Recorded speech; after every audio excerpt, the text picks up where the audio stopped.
VC നിയമനത്തിൽ പിടിവാശി ഉപേക്ഷിച്ചിരിക്കുകയാണ് സർക്കാരും ഗവർണറും. ഗവർണർ നിർദ്ദേശിച്ച ഡോക്ടർ സിസ തോമസിനെ ഡിജിറ്റൽ സർവകലാശാല വൈസ് ചാൻസലർ ആയും സർക്കാർ മുന്നോട്ട് വെച്ച സജി ഗോപിനാഥിനെ ഡിജിറ്റൽ സർവകലാശാല വൈസ് ചാൻസലർ ആയും ഇപ്പോൾ നിയമിച്ചിരിക്കുകയാണ്. ഇത് സംബന്ധിച്ച് വിജ്ഞാപനം പുറത്തിറക്കി എന്നാണ് ലോക് ഭവൻ സുപ്രീം കോടതിയെ അറിയിക്കാൻ പോകുന്നത്. നമ്മൾ വളരെ പെട്ടെന്ന് അതിൻ്റെ ഒരു വിശദാംശങ്ങളിലേക്ക് പോകുന്നതിന് മുമ്പ് എന്തായിരുന്നു സംഭവിച്ചത് എന്ന് കൂടി പരിശോധിക്കാം.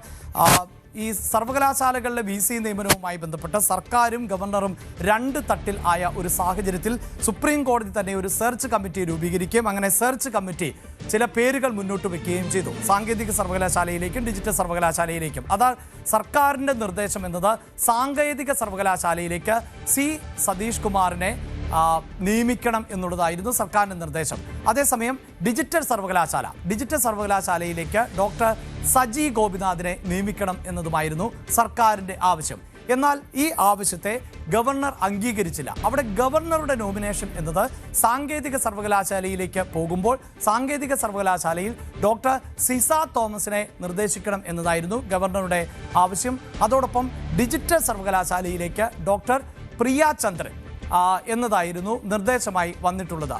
അങ്ങനെ രണ്ട് അഭിപ്രായങ്ങൾ നിലനിൽക്കുന്ന സാഹചര്യമാണ് ഉണ്ടായിരുന്നത്. അവിടെ സർക്കാരിൻ്റെ വാദം എന്നത് ഈ ഗവർണർ മുന്നോട്ട് വെച്ചിട്ടുള്ള പേരുകൾ അതിപ്പോൾ സിസ സർക്കാരുമായി യോജിച്ചു പോകുന്നില്ല എന്നതായിരുന്നു പ്രധാനപ്പെട്ട വാദം. എന്നാൽ ഇതിനെ ഖണ്ഡിക്കുന്ന നിലപാടായിരുന്നു പിന്നീട് ഗവർണർ സ്വീകരിച്ചത്. അതായത് ഇതേ സിസയെ തന്നെ 5 കമ്മിറ്റികളിൽ നേരത്തെ സർക്കാർ തന്നെ ഉൾപ്പെടുത്തിയതാണ്.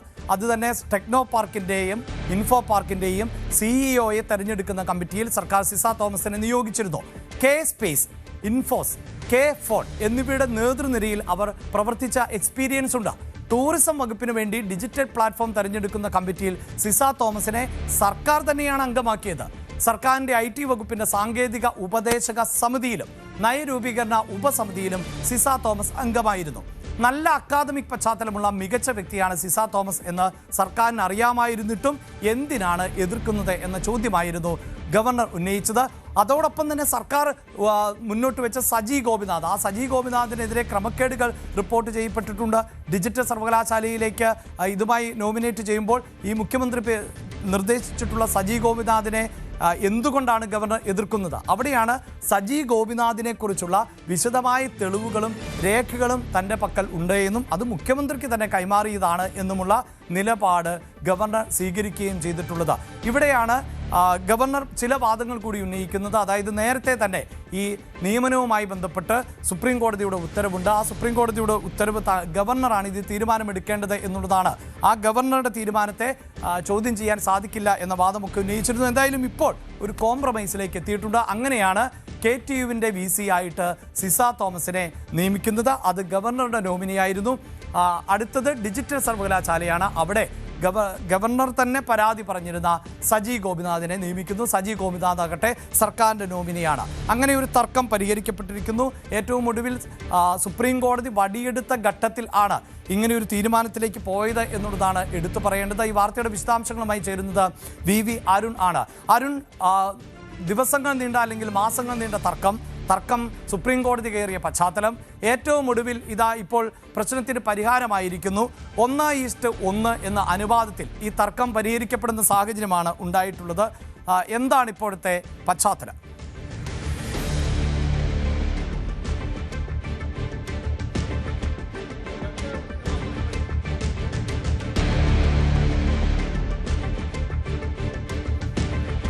അരുൺ പറയുന്നത് വ്യക്തമാകുന്നില്ല. ഓഡിയോയിൽ ചില സാങ്കേതിക പ്രശ്നങ്ങളുണ്ട് എന്നുള്ളതാണ്. ഇപ്പോഴിതാ കേരള സാങ്കേതിക സർവകലാശാലയിലേക്കും ഡിജിറ്റൽ സർവകലാശാലയിലേക്കുമുള്ള പേരുകൾ അംഗീകരിക്കപ്പെട്ടിരിക്കുന്നു. 2 പേരെ തെരഞ്ഞെടുത്തിരിക്കുന്നു.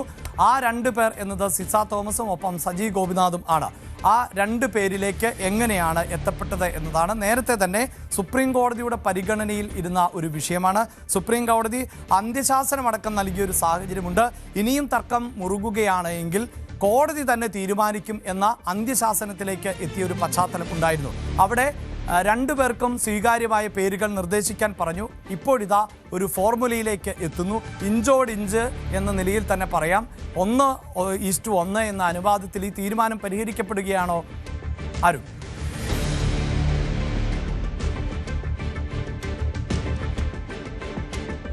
അഭിലാഷ്, ആരിഫ് മുഹമ്മദ് ഖാൻ കേരള ഗവർണറായിരിക്കെയാണ് സർക്കാരും ഗവർണറുമായി ഉന്നത വിദ്യാഭ്യാസ രംഗത്തെ പ്രശ്നങ്ങൾ ചൊല്ലിയുള്ള തർക്കം തുടങ്ങുന്നത്. പ്രധാനപ്പെട്ട കാരണങ്ങളിലൊന്ന് സിസ തോമസിന്റെ നിയമനമായിരുന്നു. സർക്കാർ തീരുമാനങ്ങൾ മറികടന്നുകൊണ്ട് സർക്കാരിന് താൽപര്യമില്ലാത്ത സിസ തോമസിനെ ഡിജിറ്റൽ സർവകലാശാലയുടെ താൽക്കാലിക ടെക്നിക്കൽ യൂണിവേഴ്സിറ്റിയുടെ താൽക്കാലിക വിസിയായി നിയമിച്ചത് മുതൽ തുടങ്ങിയ തർക്കങ്ങളാണ്. അതിനുശേഷം സിസ തോമസ് സർക്കാരിന് പൂർണ്ണമായും അനഭിമതയായ ഉദ്യോഗസ്ഥയായി മാറി. അവരുടെ പെൻഷൻ പോലും തടയാൻ സർക്കാർ ശ്രമിച്ചു. പിന്നീട് വലിയ നിയമപോരാട്ടങ്ങൾ അവർ നേടിയെടുത്തു. ഗവർണറുടെ ഏറ്റവും വേണ്ടപ്പെട്ട ഉദ്യോഗസ്ഥയായി സിസ തോമസ് മാറുകയും ചെയ്തു. സിസ തോമസിനെ കേന്ദ്രീകരിച്ചാണ് പിന്നീട് പല പ്രശ്നങ്ങളും ആ വിഷയങ്ങളിൽ ഉണ്ടായത്. ഏറ്റവും ഒടുവിൽ സജി ഗോപിനാഥിനെ സർക്കാരിനെ അനുകൂലിച്ചു നിന്നുകൊണ്ട് സജി ഗോപിനാഥിനെ ചുമതലയിൽ നിന്ന് മാറ്റാനും അന്നത്തെ ഗവർണർ തയ്യാറായിരുന്നു. അവിടുന്ന് അങ്ങോട്ട് പിന്നീട് പല തർക്ക വിഷയങ്ങളിലും സിസ തോമസ് സർക്കാരിന് നേരെ വിരുദ്ധമായ നിലപാട് സ്വീകരിക്കുകയും ഗവർണറുടെ പക്ഷത്ത് ലോക്ഭവന്റെ പക്ഷത്ത് ചേരുകയും ചെയ്തു. അതിനൊടുവിലാണ് ഈ ടെക്നിക്കൽ അതുപോലെ തന്നെ ഡിജിറ്റൽ സർവകലാശാലകളിലെ വിസിമാരെ നിയമിക്കാനുള്ള നിയമവുമായി ബന്ധപ്പെട്ട തർക്കം സുപ്രീം കോടതി വരെ എത്തി. ഒടുവിൽ സുപ്രീം കോടതി ഇടപെടുകയും ഒരു കമ്മിറ്റിയെ സുധാംശു ദൂരിയ കമ്മിറ്റിയെ അതിന് ചുമതലപ്പെടുത്തുകയും ചെയ്തു. അതുകൊണ്ടും പ്രശ്നം തീർന്നില്ല. ആ കമ്മിറ്റിക്ക് രണ്ട് ഭാഗങ്ങളും കമ്മിറ്റിക്ക് രണ്ടുപേരും യോജിച്ച പേര് നൽകണമെന്നായിരുന്നു സുപ്രീം കോടതി ആവശ്യം. പക്ഷേ അവിടെ യോജിച്ചു പോകാൻ സർക്കാരും ലോക്ഭവനും തയ്യാറായില്ല, മുഖ്യമന്ത്രിയും ഗവർണറും തയ്യാറായില്ല. പകരം അവിടെയും രണ്ട് പട്ടിക നൽകി. അതിൽ തന്നെ സർക്കാർ നൽകിയ രണ്ട് പട്ടികകളിലും സിസ തോമസ് ഉണ്ടായിരുന്നുവെങ്കിലും അതിൽ അവസാന പേരുകാരായാണ് ഉൾപ്പെടുത്തിയത്.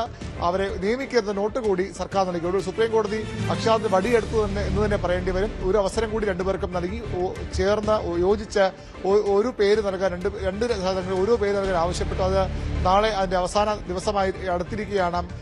കഴിഞ്ഞ ദിവസം മുഖ്യമന്ത്രി പിണറായി വിജയൻ ലോക്ഭവനിലെത്തുകയും സർക്കാരിന്റെ ക്രിസ്മസ് പുതുവത്സര വിരുന്നിനെ ഗവർണറെ ക്ഷണിക്കുകയും ചെയ്തത്.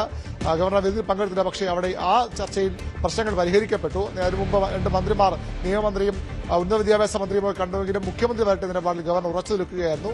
രണ്ടുപേർക്കും അപകടം മണത്തു. ഇനിയെങ്കിലും യോജിച്ച പേര് നൽകിയില്ലെങ്കിൽ വിസിമാരെ നിയമിക്കാനുള്ള തങ്ങളുടെ അധികാരപരിധിയിൽ കോടതി ഇടപെടും. അത് തങ്ങൾക്ക് ആ അധികാരം എന്നേക്കുമായി ഇല്ലാതായി പോകുന്ന സാഹചര്യം ഉണ്ടാകുമെന്ന് ഗവർണറും സർക്കാരും തിരിച്ചറിഞ്ഞു. അങ്ങനെയാണ് രണ്ട് പക്ഷത്തും താൽപര്യമുള്ള ഓരോ പേരുകൾ. സർക്കാരിന് ഏറ്റവും അനഭിമതയായ ഉദ്യോഗസ്ഥയാണ് സിസ തോമസ്. അവരെ ടെക്നിക്കൽ സർവകലാശാലയുടെ സാങ്കേതിക സർവകലാശാലയുടെ APJ അബ്ദുൽ കലാം സാങ്കേതിക സർവകലാശാലയുടെ വിസിയായി നിയമിക്കാനുള്ള ഗവർണർ നിർദ്ദേശം അംഗീകരിക്കാമെന്ന് മുഖ്യമന്ത്രി ഗവർണറെ അറിയിച്ചു. സജി ഗോപിനാഥ് ഗവർണർക്ക് ലോക്ഭവന് താൽപര്യമില്ലാത്ത പേരാണ്. സർക്കാരിന്റെ നോമിനിയാണ്. CPM അനുഭാവി എന്നൊക്കെ പറഞ്ഞ നേരത്തെ വലിയ പ്രശ്നങ്ങൾ ഉണ്ടായ വിഷയമാണ്. അതുകൊണ്ട് തന്നെ അവിടെ അത്തരമൊരു ഉദ്യോഗസ്ഥരെ അദ്ദേഹത്തിനെതിരെ ആരോപണങ്ങൾ കൂടി ഉയർന്ന് വന്നിട്ടുണ്ട്. നേരത്തെ ഡിജിറ്റൽ സർവകലാശാലയെ ബന്ധപ്പെട്ട് അത്തരം കാര്യങ്ങളിലൊക്കെ അന്വേഷണം നിലനിൽക്കുമ്പോൾ തന്നെ സർക്കാരിന്റെ ആ തീരുമാനത്തിന് വഴങ്ങാൻ ഗവർണറും തയ്യാറായി. അങ്ങനെ രണ്ട് ഭാഗത്തും വിട്ടുവീഴ്ച തയ്യാറായതോടുകൂടിയാണ് ഇന്നലെ ലോക്ഭവൻ ഈ രണ്ട് സർവകലാശാലകളിലേക്കും വൈസ് ചാൻസലർമാരെ നിയമിച്ചുകൊണ്ടുള്ള വിജ്ഞാപനം ഇറക്കിയത്. ഇന്ന് ഞാനിപ്പോൾ ഉള്ളത് ടെക്നിക്കൽ യൂണിവേഴ്സിറ്റി ക്യാമ്പസിലാണ്. അവിടെ അല്പസമയത്തിനകം സിസ തോമസ് വിസിയുടെ ചുമതല ഏറ്റെടുക്കാൻ എത്തുന്നുണ്ട്. ഒന്നുകൊണ്ട് ദിവസം വൈകിയാകും ഡിജിറ്റൽ സർവകലാശാല വിസിയുടെ ചുമതല ഏറ്റെടുക്കാൻ സജി ഗോപിനാഥ് തിരുവനന്തപുരത്തേക്ക് എത്തിച്ചേർന്നത്. ഏതായാലും എന്തിനാണ് ഇത്ര നാൾ ഇവിടെ ഇങ്ങനെ തർക്കമുണ്ടാക്കിയത്? ഇത്തരമൊരു പോംവഴി രണ്ടുപേർക്കും അറിയാമായിരുന്നുവെങ്കിൽ, വിട്ടുവീഴ്ചയ്ക്ക് രണ്ടുപേർക്കും സമ്മതമുണ്ടായിരുന്നുവെങ്കിൽ എന്തിനാണ് സുപ്രീം കോടതി ഒരു കമ്മിറ്റി നിയോഗിക്കുക, പിന്നീട് ആ കമ്മിറ്റിയെ പോലും നോക്കുകുത്തിയായിക്കൊണ്ട് വീണ്ടും തർക്കമുണ്ടാവുക, അവിടെ വീണ്ടും സുപ്രീം കോടതി തന്നെ ഒരു കർശനമായ നിർദ്ദേശം നൽകാൻ തയ്യാറെടുക്കുന്ന വലിയ സമരങ്ങളുണ്ടായി. ഇതിനിടയിൽ ഈ രണ്ട് സർവകലാശാലകളിലെയും വിസിയുമായി ബന്ധപ്പെട്ട വിസിമാരെ തടയുന്ന അടക്കമുള്ള സമരങ്ങൾ വിദ്യാർത്ഥി സംഘടനകളും അതുപോലെ തന്നെ അധ്യാപക സംഘടനകളുമൊക്കെ സമരരംഗത്തിറങ്ങി. സർവകലാശാലയുടെ പ്രവർത്തനം വലിയ രീതിയിൽ സ്തംഭിച്ചു. അക്കാദമിക പ്രവർത്തനം മാത്രമല്ല, ഭരണസ്തംഭനം സർവകലാശാലകളിൽ ഉണ്ടായിട്ടുണ്ട്. അങ്ങനെ വലിയ പ്രശ്നങ്ങൾക്ക് ശേഷമാണ് ഇപ്പോൾ രണ്ട് കൂട്ടരും ഒത്തുതീർപ്പിലെത്തിയിരിക്കുന്നത്. ഇതിന്റെ വലിയ ചെലവ് സർക്കാരിന് ലോക്ഭവനും ഉണ്ടായിട്ടുണ്ട്. കാരണം സ്വാഭാവികമായും ഹൈക്കോടതി വരെ എത്തിയ നിയമ നടപടികളാണ്. അവിടെ അഭിഭാഷകരുടെ ചിലവുണ്ട്.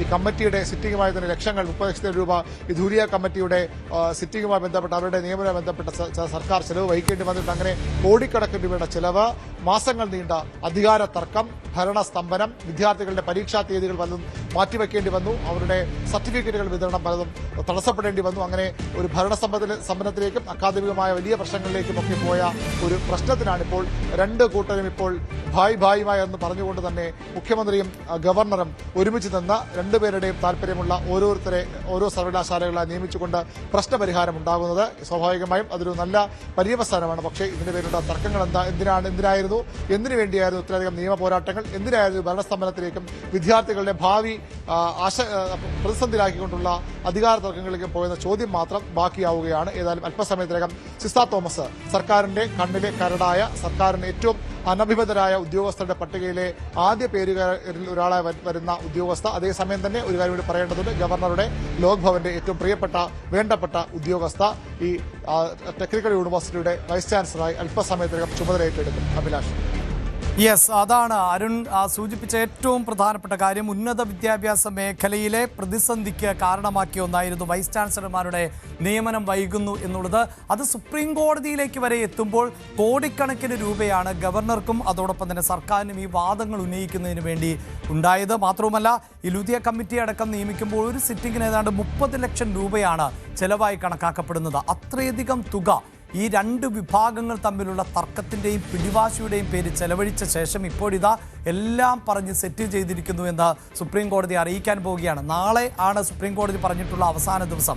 അതിനു മുമ്പ് പേരുകൾ നിർദ്ദേശിക്കും, അതിൽ നിന്ന് ഞങ്ങൾ തീരുമാനിച്ചു കൊള്ളാം എന്നതായിരുന്നു സുപ്രീം കോടതിയുടെ ഏറ്റവും അവസാനത്തെ അന്ത്യശാസനം എന്നത്. അതായത് ഇപ്പോൾ ഒരു തീരുമാനത്തിലേക്ക് എത്തിയിരുന്നില്ല എങ്കിൽ ഈ കേരള ഡിജിറ്റൽ സർവകലാശാലയിലും അല്ലെങ്കിൽ ടെക്നിക്കൽ യൂണിവേഴ്സിറ്റിയിലും 2 VCമാരെയും കോടതി തന്നെ നിയമിക്കുന്ന ഒരു പശ്ചാത്തലം എത്തുമായിരുന്നു. അതിൻ്റെ ഒരു അപകടം അത് ഗവർണറും സർക്കാരും തിരിച്ചറിഞ്ഞു എന്ന് വേണം നമുക്ക് മനസ്സിലാക്കാൻ. പ്രിയ പ്രേക്ഷകരെ ഓർമ്മിപ്പിക്കേണ്ടത്, ഗവർണർ ആണോ അല്ലെങ്കിൽ സർക്കാരാണോ ഈ അധികാരത്തിൽ മുന്നിൽ നിൽക്കുന്നത് എന്നതുമായി ബന്ധപ്പെട്ട ഒരു തർക്കം സുപ്രീം കോടതിയിൽ എത്തിയിരുന്നു. അത് തമിഴ്നാട് സർക്കാരിൻ്റെ ഹർജി ഉണ്ടായിരുന്നു, അതിൽ കേരളമടക്കം കക്ഷി ചേർന്നിരുന്നു. ആദ്യം സർക്കാരിന് അനുകൂലമാകുന്ന ഒരു വിധിയാണ് വന്നത്. കാരണം ഈ ബില്ലുകളൊക്കെ പിടിച്ചു വെക്കാൻ സാധിക്കുമോ അനന്തമായി എന്നതായിരുന്നു ചോദ്യം. അങ്ങനെ പിടിച്ചു വെക്കാൻ സാധിക്കില്ല എന്ന് പറയുന്ന ഒരു വിധി വന്നിരുന്നു. പക്ഷേ പിന്നീട് കോടതി തന്നെ അതിൽ വ്യക്തത വരുത്തുമ്പോൾ ഗവർണർക്ക് വീണ്ടും അധികാരമുണ്ടാകുന്ന സാഹചര്യം ഉണ്ടാകുന്നു. അതാണ് നമ്മുടെ ജനാധിപത്യത്തിൻ്റെ ഒരു മനോഹാരിതയും. അതായത് ജനങ്ങളാൽ തെരഞ്ഞെടുക്കപ്പെടുന്ന ഒരു സർക്കാരിന് ഏകപക്ഷീയമായി ജനദ്രോഹപരമായ നടപടികളുമായി മുന്നോട്ട് പോകുമ്പോൾ അതിനെ ചലഞ്ച് ചെയ്യാനും തടയിടാനും നമുക്കൊരു സംവിധാനം എന്ന നിലയിലാണ് ഗവർണറെ കാണേണ്ടത്. അതിനപ്പുറത്ത് ഗവർണർ ഏകപക്ഷീയമായി പോയാൽ അത് അനുവദിക്കാതിരിക്കുക എന്നതാണ് സർക്കാരിൻ്റെ ഉത്തരവാദിത്തം. അങ്ങനെയൊരു പരസ്പര പൂരകമായി പ്രവർത്തിക്കേണ്ട 2 അധികാര കേന്ദ്രങ്ങൾ അല്ലെങ്കിൽ ഭരണഘടനാപരമായ സംവിധാനങ്ങൾ ആണ് ഗവർണർ എന്നതും സർക്കാരും. അതും നല്ല രീതിയിൽ പോകുമ്പോഴാണ് ഒരു നാടിന് ക്ഷേമം ഉണ്ടാകുന്നത്. അതേസമയം തർക്കത്തിലേക്ക് പോയാൽ ഇത്തരം വലിയ നഷ്ടങ്ങളുണ്ടാകും. അതായത് ഇവിടെ ഈ തർക്കം മൂത്ത സാഹചര്യത്തിൽ സുപ്രീം കോടതി തന്നെയായിരുന്നു ഒരു സെർച്ച് കമ്മിറ്റിയെ നിയമിച്ചത്. ഇങ്ങനെ ഒരു സെർച്ച് കമ്മിറ്റിയെ സുപ്രീം കോടതി നിയമിക്കും. രാജ്യത്ത് തന്നെ ഇതുവരെയും കേട്ടുകേൾവിയില്ലാത്ത തരത്തിൽ സർവകലാശാലകളിലെ VCമാരുടെ നിയമനത്തിൽ കോടതിയുടെ ഇടപെടൽ ഉണ്ടാവുകയും ചെയ്ത പശ്ചാത്തലമാണ് ഉണ്ടായത്. അപ്പോഴും ഗവർണറും സർക്കാരും ആ പിടിവാശിയിൽ തന്നെയാണ് നിന്നത്. കാരണം കോടതിയുടെ ഭാഗത്ത് നിന്ന് തങ്ങൾക്ക് അനുകൂലമാകുന്ന വിധി ഉണ്ടാകുമെന്ന് സർക്കാർ പ്രതീക്ഷിച്ചു. അതേസമയം അങ്ങനെയല്ല. 2023 സുപ്രീം കോടതി വിധി അനുസരിച്ച് തീരുമാനങ്ങൾ എടുക്കാനുള്ള അധികാരം ഗവർണർക്ക് എന്നൊരു വിധി, ആ വിധി അനുസരിച്ച് തനിക്ക് അനുകൂലമാകുന്ന നിലപാടായിരിക്കും കോടതിയിൽ നിന്നുണ്ടാവുക എന്ന് ഗവർണറും പ്രതീക്ഷിച്ചിരുന്ന സാഹചര്യമൊക്കെയാണ്. പക്ഷേ അത് പിന്നീട് മാറുന്നു. അവിടെയാണ് സർക്കാർ അല്ലെങ്കിൽ ഗവർണർ ഇരുവരും ചർച്ച ചെയ്ത് പരിഹാരത്തിലേക്ക് എത്തുന്നില്ല എങ്കിൽ ഞങ്ങൾ തീരുമാനിക്കുമെന്ന ഒരു നിലപാടിലേക്ക് കോടതി പോയത്.